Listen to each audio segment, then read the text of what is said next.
Well, last night, Boy and I are just settling down onto the couch to watch some mindless TV. And the phone goes, and it's my next door neighbor's sister. I phoned Fred and there's no answer. I'm worried. Could you guys go check up on him? So, okay. So we get all dressed up. We go next door. And I could hear somebody rummaging around as we're coming up. Oh, God, I hope he's not laying on the ground there with a broken leg or something.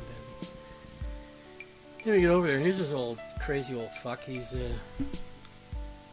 lost his house keys. He can't get into the house. He's come home. He tried everything. He's got a ladder up to his front window, second story.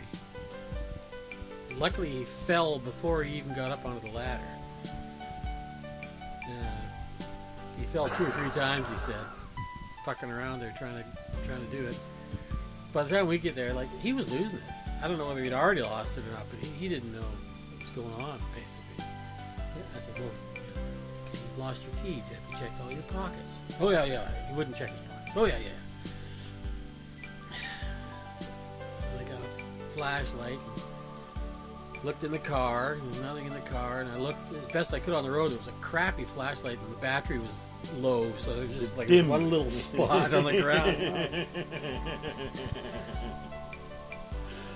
So then I go back to the house. I get another flashlight. Come back over. And I go, well, we can't find these keys. Right. So, and I can't frisk the old guy. I wanted to just turn his pockets out. They're probably in his frickin' pocket.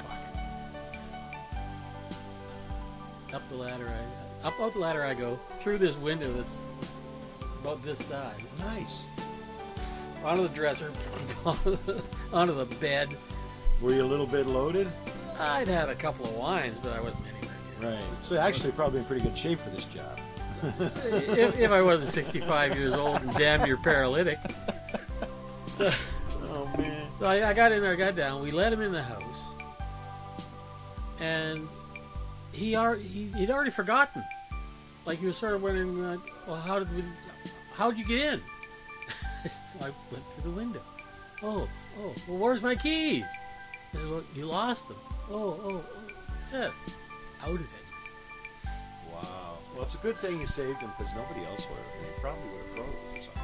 Well, he was really cold and he was overtired. You know, Yeah. he must be in his early 80s. Right. He's out there. He already fell down 2 or 3 times. So lucky he didn't break something. Well, thank God it wasn't me. It was you. Because going through that window just wouldn't have been good. Well, the ladder he had up there was one of those really cheap extension ladders, and the bottom half was gone. So they're not really strong, those ladders. No, they're not. They're meant to be doubled up. Actually, I think the weight limit is like 200 pounds or something. Yeah, and they're meant to be half-assed doubled up. You know, they don't. Sure they are. Yeah. Like a good ladder extends right out to almost nothing. Yes. This, there's quite a bit of overlap. But it was just the one section of it. He had it on there upside down, so you're standing on this sharp metal bar. Did you have to reverse it? Yeah, I just had to turn it over because he had it the wrong way around. Yeah, but he wasn't going anywhere then. If you hadn't come along, he would have been stuck out there all night. He probably would have been at the bottom of that ladder, Right. dead or dying in the freezing cold. The old guy in his ladder. Or it would have broke his fucking neck and it would have been all over. Yeah. Well, good job, Dave. Not the way I wanted to spend my evening.